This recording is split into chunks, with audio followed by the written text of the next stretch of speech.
जय हिंद दोस्तों, एक बार फिर से स्वागत है आप सबका हमारे YouTube चैनल समृद्धि एजुकेशन में, जहां आपको लेटेस्ट अपडेट प्रदान की जाती है। तो जल्दी से अगर आपने अभी तक चैनल को सब्सक्राइब नहीं किया तो जल्दी से चैनल को सब्सक्राइब कर ले और बगल में बेल आइकन है उसको भी दबा ले। उससे क्या होगा, जो भी लेटेस्ट अपडेट होगा उसको आपको जल्दी से मिल जाएगा। तो आज हम बात करने वाले हैं रोजगार समाचार 15 जनवरी। ठीक है, 15 जनवरी है आज। उससे रोजगार मतलब जो भी इंपॉर्टेंट न्यूज़ है समाचार पत्रों में, विभिन्न समाचार पत्रों में जो भी न्यूज़ इंपॉर्टेंट है उनको हम देखने वाले हैं। तो मार्च तक प्रदेश में 50,000 पुलिस भर्ती, फर्स्ट न्यूज़ है। उसके बाद पीजीटी एडमिट कार्ड आपका आउट हो गया है, आप डाउनलोड कर सकते हैं। रुहेलखंड विश्वविद्यालय कराएगा बीएड, अगले माह हो सकता है इसका एंट्रेंस। 69,000 शिक्षक भर्ती निरस्त हेतु और इससे भी एक न्यूज़ है। उसके बाद 10% सवर्ण आरक्षण प्रदेश में लागू करने की नीति लाई गई है। और लास्ट है आपका पुनर्मूल्यांकन रिजल्ट हेतु धरना।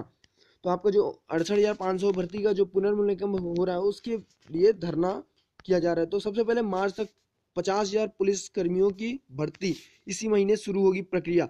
मुख्यमंत्री योगी आदित्यनाथ ने कहा कि भर्ती प्रक्रिया में जो भी व्यक्ति धांधली करेगा उसके खिलाफ राष्ट्रीय सुरक्षा कानून रासुका के तहत कार्रवाई करके उसकी संपत्ति जब्त कर ली जाएगी। योगी ने कहा कि 50,000 पुलिसकर्मियों भर्ती होगी, इसकी प्रक्रिया इसी महीने शुरू होगी। इस भर्ती की 20% सीटें महिलाएं के लिए आरक्षित हैं।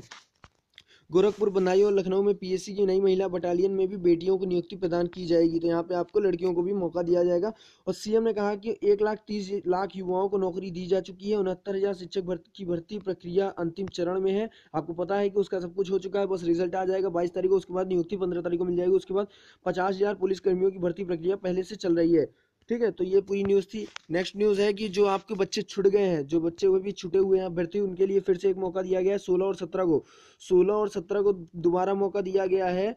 और रिजर्व पुलिस लाइन लखनऊ के परीक्षा केंद्र पर किया जाएगा। तो वहाँ पे इनका डीवीपीएसटी आपका लखनऊ में किया जाएगा। तो वहाँ पे आप जो बच्चे छूटे हुए हैं अभी, तो वो फिर से जा सकते हैं। जहाँ तक लग रहा है कि अभी तक सीट फुल नहीं हुई है, इसीलिए बार बार पुलिस मतलब जो आपका ये है ये बार बार बुला रहा है, क्योंकि लगता है कि अभी तक सीटें फुल नहीं हुई हैं।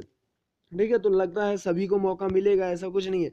नेक्स्ट न्यूज़ है कि आपका जो यूपी पीजीटी का एडमिट कार्ड है वो बाहर आ गया। उत्तर प्रदेश माध्यमिक शिक्षा सेवा चयन बोर्ड, आप साइट पे जाओगे तो ये आपका पूरा फॉर्म है, इसको आप फिल करेंगे तो आप अपना एडमिट कार्ड डाउनलोड कर सकते हैं। ठीक है, कोई भी झूठी खबर नहीं है। लिंक मैं आपको दे दूंगा डिस्क्रिप्शन में, वहां से आप लोग ले लीजिएगा। ठीक है ना, ही फिर परीक्षा.nic.in पे जाके आप डायरेक्टली डाउनलोड कर सकते हैं। ठीक है, ये नेक्स्ट न्यूज़ है आपकी। रुहेलखंड विश्वविद्यालय कराएगा बीएड एंट्रेंस, शासन ने विवि को सौंपा, विश्वविद्यालय को सौंपा जिम्मेदारी, जल्द जारी करेगा आवेदन फॉर्म का शेड्यूल। तो बीएड एंट्रेंस 2019 की जिम्मेदारी एमजेपी रुहेलखंड विश्वविद्यालय को मिल गई है। शासन ने इस बाबत सोमवार को विश्वविद्यालय को स्वीकृति पत्र जारी कर दिया। कुलपति प्रोफेसर अनिल शुक्ल ने इसकी पुष्टि करते हुए बताया कि विश्वविद्यालय जल्द आवेदन का शेड्यूल जारी करेगा। तो यहाँ पे आपका जो रुहेलखंड विश्वविद्यालय है वो कराएगा आपको बीएड। ठीक है, विश्वविद्यालय ने आवेदन प्रक्रिया की तैयारी शुरू कर दी है। बुधवार को कुलपति ने बैठक बुलाई जिसमें बीएड एंट्रेंस को लेकर चर्चा होगी और आवेदन कब से शुरू होंगे, ये सब सारा निर्णय आपका बुधवार में हो जाएगा। ओके, बता दें कि यूपी में 10,000 सीटें सरकारी और 1.96 लाख से ज़्यादा सीटें प्राइवेट कॉलेजों में हैं। इन पर एडमिशन के लिए हर साल 5 लाख से ज़्यादा आवेदन होते हैं। तो ये आपका बीएड के लिए है। उसके बाद परीक्षा निरस्त कराने को सीएम से गुहार, जो आपकी 69,000 शिक्षक भर्ती है तो उसको निरस्त करानी है, तो सीएम से गुहार लगाई गई है। परीक्षा नियामक प्राधिकारी की ओर से 6 जनवरी को प्रदेश की प्राथमिक विद्यालयों में 69,000 शिक्षक भर्ती कराई गई थी। उसके विरोध में 7 दिन, कल 8वें दिन भी जो धरना है वो जारी रहा। आंदोलन को समाज के हर वर्ग का समर्थन मिल रहा है। इसका नेतृत्व कर रहे सुनील मौर्य ने कहा कि हम लोगों के पास जो साक्ष्य है उससे यह बात साबित हो रही है। पर्चा व्यापक पैमाने पर आउट हुआ है। परीक्षार्थियों ने अपनी शिकायत डीएम के माध्यम से मुख्यमंत्री को भेज दी है। और आपको पता है कि सभी लोग लड़ाई लड़ने को तैयार है। परीक्षार्थी ने इस बात पर नाराजगी व्यक्त की है कि मुख्यमंत्री कह रहे हैं कि 69,000 शिक्षक भर्ती की परीक्षा करा ली है, जल्दी नियुक्ति कर दी जाएगी, परीक्षा में व्यापक पैमाने पर हुई गलती। देखिए, मुख्यमंत्री जी कह रहे हैं कि नियुक्ति तो दे देंगे, लेकिन उनको जो गड़बड़ी हुई है उनको ये नहीं दिखाई दे रही क्या। तो ये सबसे बड़ी बात है कि भाई हर चीज़ को एक साथ लेके चलना चाहिए। जो लड़के वहाँ बैठे हुए तो वो फालतू नहीं बैठे, कुछ ना कुछ तो सच्चाई होगी, कुछ ना कुछ उनकी जाँच होनी है। तो 17 जनवरी को आपको पता है कि वहाँ पे परीक्षार्थी ने 17 जनवरी को परीक्षा नियामक कार्यालय पर प्रदर्शन करने की घोषणा की है। प्रदर्शन में सुनील मौर्य, अनुराधा तिवारी ये सब आपके रहेंगे। तो 17 जनवरी को व्यापक तौर से हो जाए।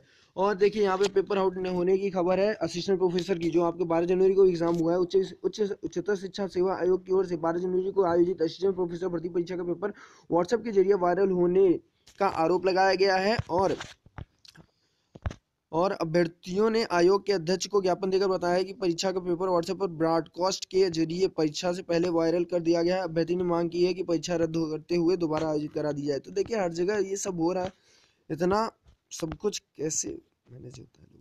उसके बाद है प्रदेश में सामान्य वर्ग के गरीबों को 10% आरक्षण देने की तैयारी शुरू हो गई। योगी सरकार ने केंद्र की ओर से सामान्य वर्ग की अभ्यर्थियों आर्थिक आधार पर 10% आरक्षण कानून पर अमल की तैयारी शुरू कर दी है। सरकार ने अभी अध्ययन कर रही है कि नई व्यवस्था सामान्य शासकीय आदेश से लागू किया जा सकता है या इसके लिए विधायी मंजूरी लेने की जरूरत होगी। केंद्र सरकार ने लोकसभा चुनाव से पहले सामान्य वर्ग के आर्थिक रूप से पिछड़े अभ्यर्थियों को सरकारी नौकरियों व शिक्षण संस्थानों में 10% आरक्षण देने का रास्ता खोला है। आपको पता है कि 10% राष्ट्रपति के द्वारा मतलब वो हो गया है, राष्ट्रपति भी मंजूरी दे दी है। तो उसके बाद सबसे पहले यहाँ पे गुजरात में इसे लागू कर दिया गया है।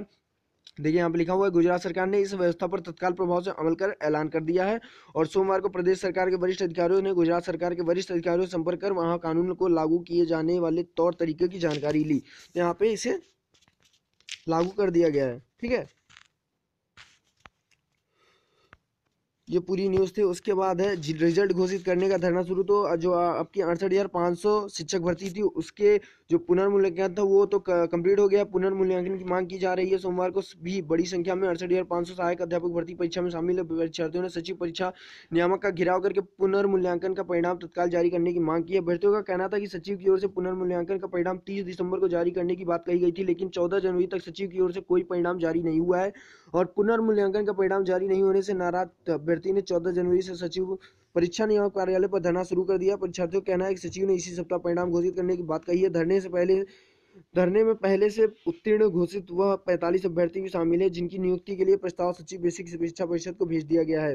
तो इसका भी रिजल्ट आपको निकालना है, इनको निकल सकता है। देखिए क्या होता है। शिक्षक भर्ती 12,000 ने की एक से अधिक पर आपत्ति, मतलब 12,000 जो ऐसे लोग हैं जिन्होंने एक क्वेश्चन पे मतलब एक से अधिक बार आपत्ति की है।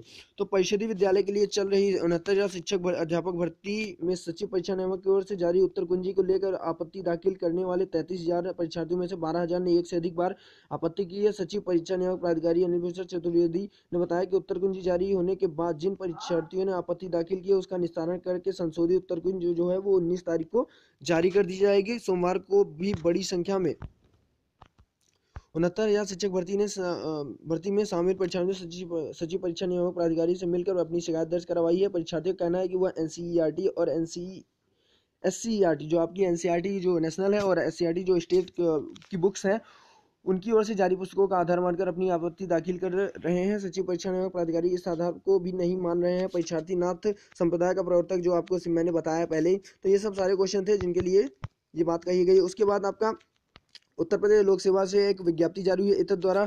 जो आपका यहाँ पे विद्युत अभियंत्रण की बात है। विद्युत अभियंत्रण के 41 पदों हेतु 25 पद अनारक्षित तथा 8 पद उत्तर प्रदेश के अन्य पिछड़ा वर्ग, 7 पद उत्तर प्रदेश के जनजाति और 1 पद आपका उत्तर प्रदेश के अनुसूचित जनजाति। साक्षात्कार दिनांक जनवरी 28, 29, 30, 31 तथा फरवरी 1, 2, 2019 को निर्धारित किया गया है।